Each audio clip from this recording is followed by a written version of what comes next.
बिस्मिल्लाहिर्रहमानिर्रहीम। अस्सलाम वालेकुम नाज़रीन, मैं कयूम खान आज आपके लिए गज़ल का एक मौजू लेके आया हूँ। तो आपका 11th-12th का जो मौजू है वो है गज़ल। अब गज़ल जैसे उर्दू के अंदर सबसे मकबूल तरीन क्या है, सन्फ़े सखन है, लेकिन गज़ल जो है बहुत से बच्चों को समझ में नहीं आती है।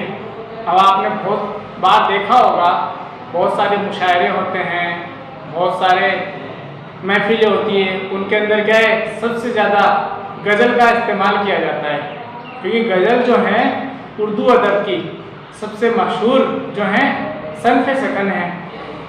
क्योंकि आज के वक्त में और इब्तिदाई वक्त के अंदर भी जो है गज़ल को सबसे ज़्यादा पसंद किया गया है। तो आज हम गज़ल की तारीफ़ जानेंगे और गज़ल कहाँ से आई और गज़ल के हैते अजाज़े तरकीबी कितने होते हैं और उनमें क्या क्या होता है हम जानेंगे। तो हम बात करते हैं गज़ल के लफ्ज़ की। तो गज़ल जो है हमारा, गज़ल अरबी ज़बान का लफ्ज़ है जो गज़ाल से निकला है। गज़ाल जो लफ्ज़ है अरबी ज़बान का लफ्ज़ है, ठीक है, जिसके मायने हैं हिरन का बच्चा। तो गज़ाल जो लफ्ज़ है उसका मायना होता है हिरन का बच्चा। गज़ल अरब में पैदा हुई, यानी गज़ल की जो बोलते हैं ना हम पैदाइश, किसी चीज़ का कोई पैदाइश जगह होती है, तो गज़ल की जो पैदाइश जो है वो कहाँ से है, अरब से हुई है। उर्दू में ये सन फारसी के असर से आई। उर्दू में जो गज़ल ली गई हैं वो कहाँ से ली गई हैं, वो फारसी अदब से ली गई है, ठीक है। अब हम बात करते हैं गज़ल की तारीफ़ की कि गज़ल की तारीफ़ क्या होती है।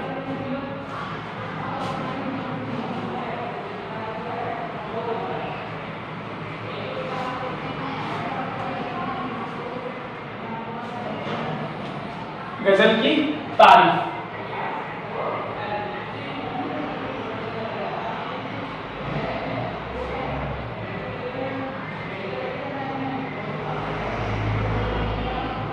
गज़ल की तारीफ़ आमतौर पर गज़ल के जो हैं लग़वी मायने क्या होते हैं।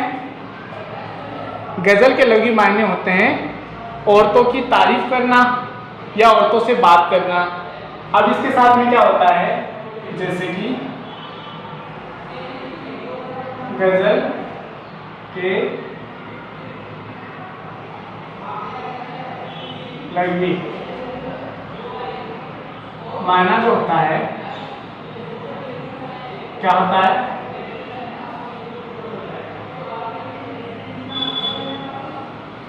औरतों से बात करना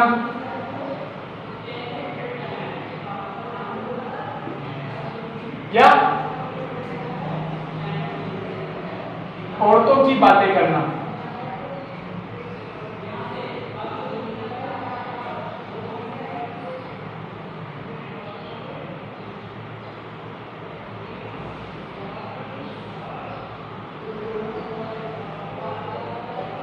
अब इसमें एक चीज और जुड़ जाती है, वो क्या है कि औरतों के हुस्न जमाल की तारीफ करना। हुस्न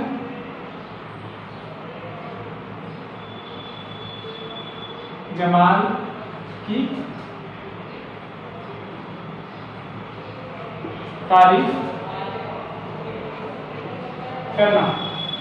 आमतौर पे क्या है, गजल की जब शुरुआत हुई थी तो गजल के अंदर जो है सबसे ज़्यादा लिखा जाता था कि औरतों के बारे में, औरतों के ऊपर ही गज़ल लिखी जाती थी और औरतों के हुस्न जमाल यानी उनकी तारीफ़ें करना, उनके हुस्न जमाल की तारीफ़ करना, यही जो है इस्तेमाल किया जाता। लेकिन जैसे जैसे उर्दू अदब का जो दामन जो है वसी होता गया यानी फैलता गया, तो गज़ल के अंदर भी क्या है, इसके असर अंदाज तब्दीलियाँ आती गई।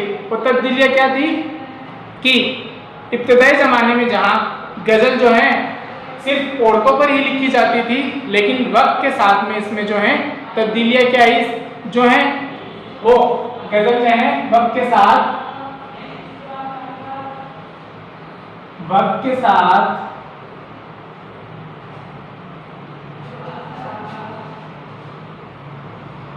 गजल सियासी,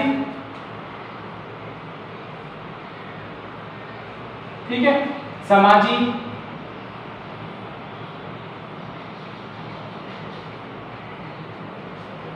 और अर्थशास्त्री,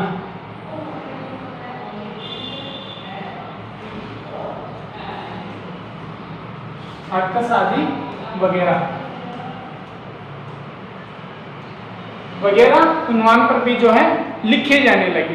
क्योंकि अब ये जरूरी नहीं है जो चीज़ जो है वक्त पुराने इब्तदाई ज़माने में जो है जिस मौजू पर लिखी जाए, लेकिन हर एक चीज़ का क्या होता है, एक तब्दील या नज़रिया होता है। नज़रिया क्या होता है कि वो वक्त के साथ क्या है बदलती जाती है। उसी तरह गज़ल के अंदर भी क्या है, वक्त के शायरों ने क्या है तब्दीलियाँ कर दी। तब्दीलियाँ क्या है, सियासी, समाजी और अर्थशास्त्री मौजू पर भी जो है गज़ल लिखना शुरू कर दी। अब हम बात करते हैं कौल की कि किस शायर ने जो है गज़ल के बारे में क्या कौल किया, जिसको हम अंग्रेजी के अंदर थॉट बोलते हैं। तो जब हम कौल की बात करें तो सबसे पहला कौल आता है हमारे यहाँ रशीद अहमद सिद्दीकी। रशीद अहमद सिद्दीकी जो है उर्दू के नामी गिरामी शायर हैं।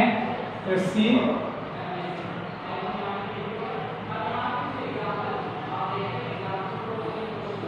सिद्दीकी ने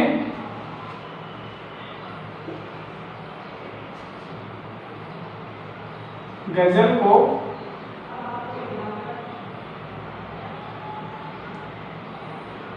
उर्दू की आबरू कहा है। आबरू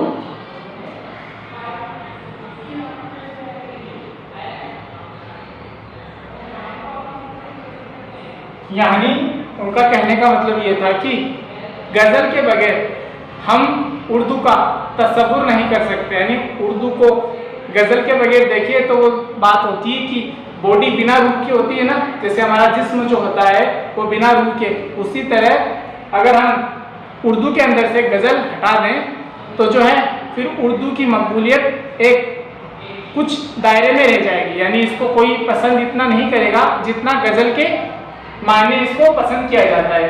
फिर हम दूसरा कौल देखते हैं। दूसरा कौल क्या है हमारा यहाँ पर, फिराक गोरखपुरी का।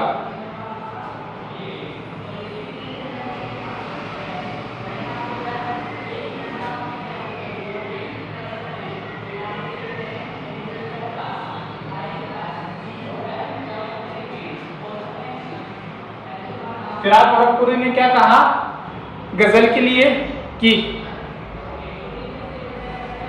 गजल को जो है मौसीकी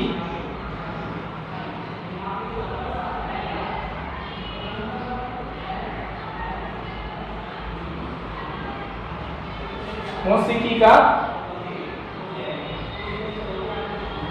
रस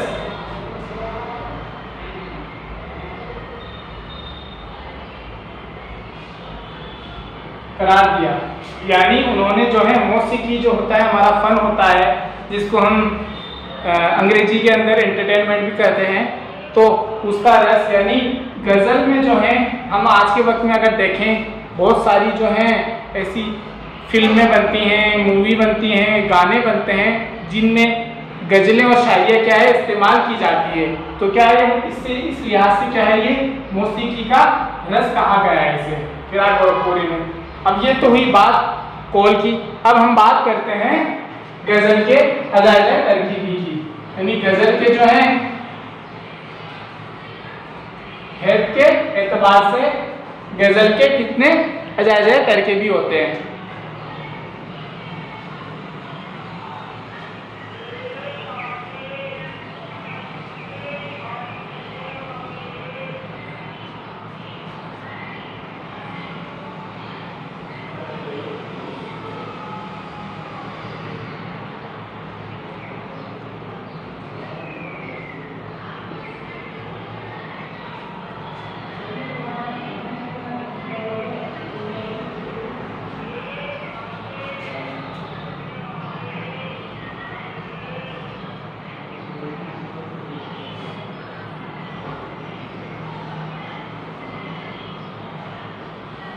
हैत के एतबार से गजल के अजाइज़े तरकीबी। अब हैत के एतबार से जो है गजल के 5 अजाइज़े तरकीबी होते हैं। 5 कौन कौन से? पहला है हमारा मतला,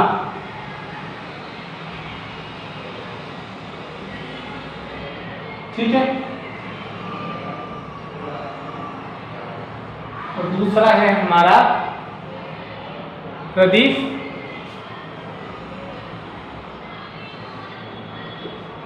और तीसरा हमारा काफिया,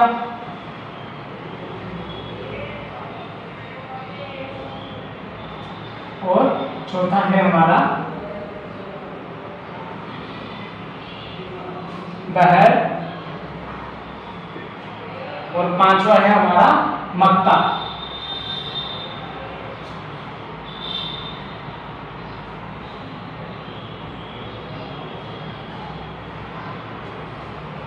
हैत के एतबार से ये 5 अजाइज़े तरकीबी होते हैं। पहला है मतला, दूसरा रदीफ, तीसरा काफिया, चौथा बहर, पांचवा मक्ता। अब हम इनको एक एक करके जो है समझेंगे कि मक्ता, रदीफ, काफिया, बहर जो है क्या होता है। अब हम बात करें अगर सबसे पहले मतला की, मतला क्या होता है? गजल का पहला शेर जो है मतला कहलाता है। गजल का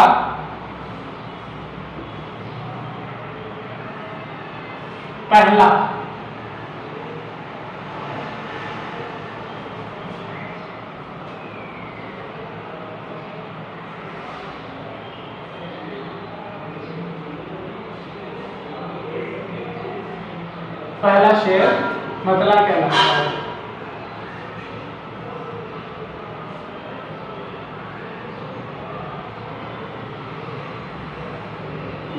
ठीक है, अब इसमें क्या होता है?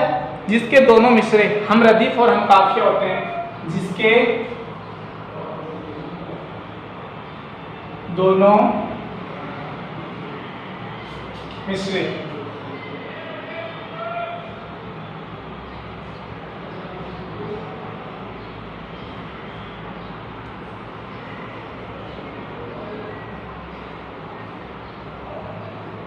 हम रदीफ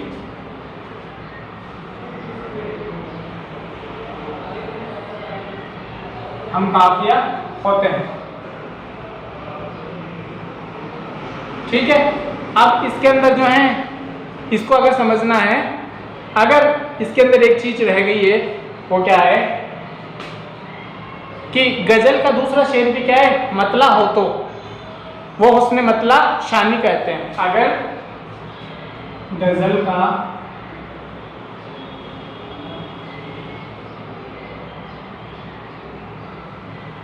दूसरा शेर भी मतला हो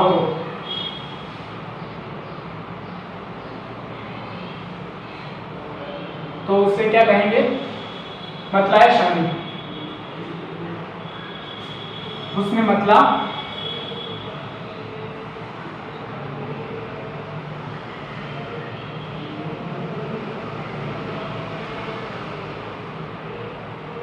उसने मतला या मतला सानी।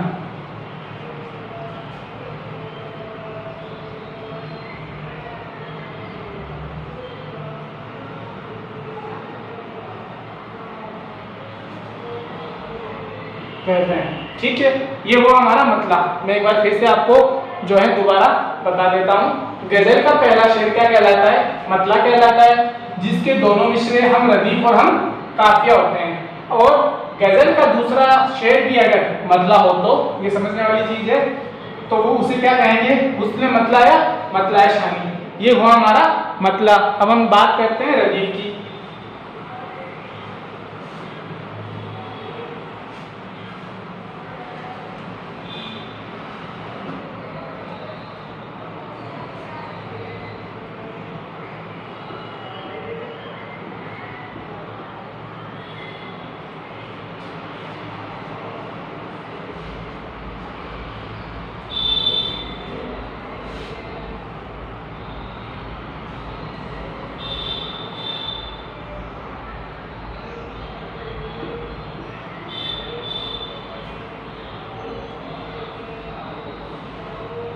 रदीफ। अब रदीफ किसे कहते हैं?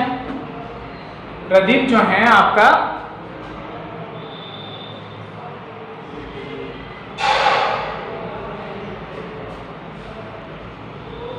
वह लफ्ज है जो गजल के पहले शेर के दोनों मिसरों के आखिर में हो और उसके बाद के हर शेर के दूसरे के मिसरे के आखिर में हो, वो क्या कहलाते हैं? रदीफ कहलाते हैं। जैसे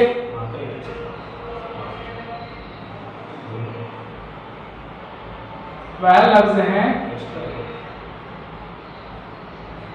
लफ्ज हैं जो पहले शेर के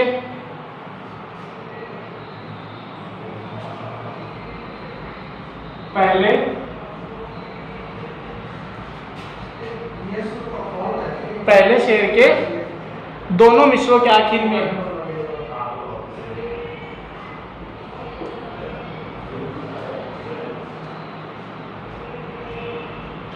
दोनों मिसरों के आखिर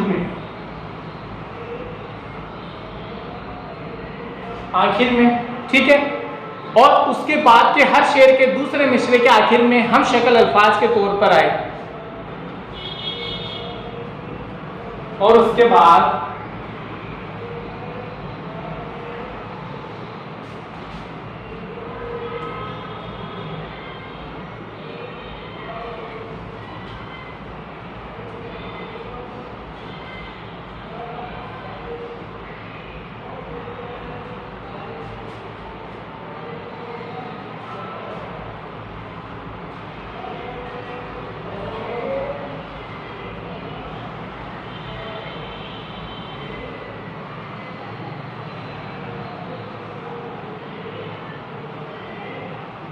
आखिर में आए, हम शक्ल अल्फाज के तौर पर आए। आखिर में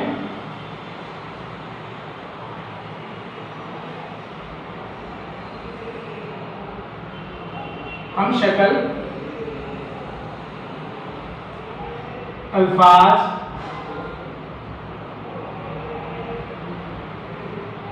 तौर पर आए। ऐसे शेर को क्या कहते हैं? रदीफ कहते हैं। रदीफ वो है वह लफ्ज है जो पहले शेर के दोनों मिसरों के आखिर में, ठीक है, उसके बाद हर शेर के मिसरे के आखिर में हम शक्ल अल्फाज के तौर पर आए, वो क्या कहलाता है? हमारा रदीफ कहलाता है। अब हम बात करते हैं काफिया की। तीसरा हमारा जो है इसके अंदर वो है काफिया है।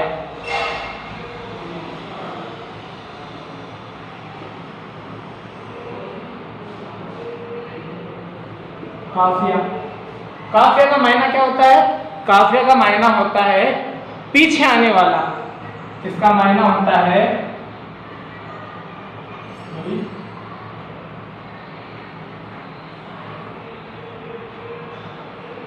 पीछे आने वाला। इसकी मिसाल है जैसे कि आना, जाना, सोना। आना, जाना वगैरह वगैरह, ठीक है। अब ये तो हुआ इसका मतलब। अब गजल में इसका इस्तेमाल कहां पर होता है? गजल के लिए काफिया लाजमी है, ठीक है, लेकिन रदीफ और बहर को गजल का महूर कहा जाता है। काफिया वह लफ्ज है जो रदीफ से पहले हम वजन के लफ्ज की शक्ल में बदल बदल कर बोला जाता हो। जैसे कि मैं एक बार समझा देता हूं आपको सही तरीके से। वह लफ्ज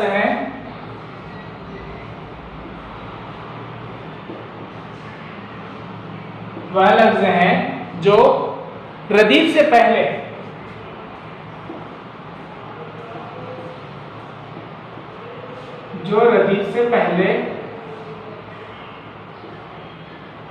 ठीक है, हम वजन लफ्ज की शक्ल में बदल बदल कर आए। हम वजन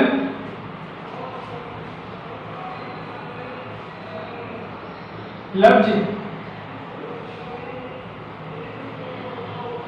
की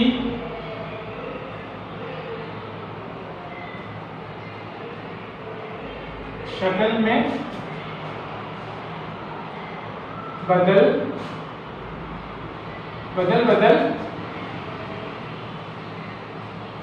कर आए, ऐसे लफ्ज को क्या कहते हैं? काफिया कहते हैं। मैं एक बार फिर से बता देता हूँ, वह लफ्ज हैं जो रदीफ से पहले हम वजन लफ्ज की शक्ल में बदल कर आए, ऐसे अल्फाजों को क्या कहते हैं? काफिया कहते हैं। अब हम बात करते हैं बहर की।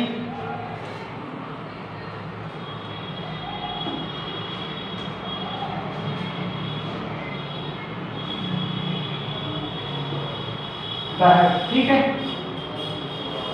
बहर की जब हम बात करते हैं तो गजल को नापने और वजन करने के पैमाने को बहर कहते हैं। गजल को नापने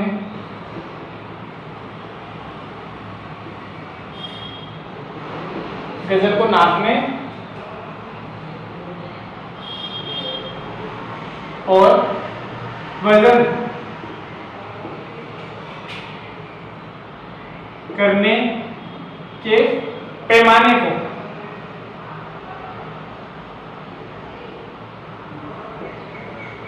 को क्या कहते हैं? बहर कहते हैं।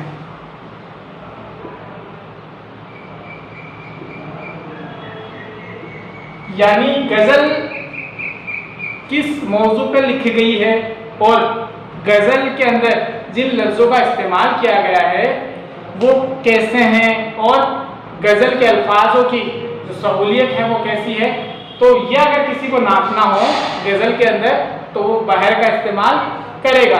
अब इसमें बात आती है, बहर जो है छोटी या बड़ी हो सकती है, मुश्किल और आसान भी हो सकती है। तो ये बहर है। आखिर में हमारा मक्ता, आखिर में हमारा मक्ता आता है।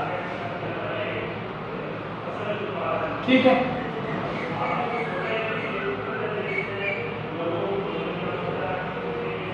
मक्ता किसे कहते हैं? गजल के आखिरी शेर को क्या कहते हैं? मक्ता। गजल के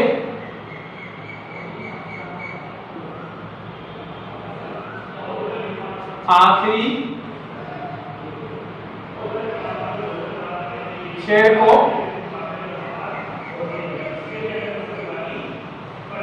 मक्ता कहते हैं। ठीक है, जिसमें शायर जो है अपना तकल्लुस पेश करता है, जिसमें शायर अपना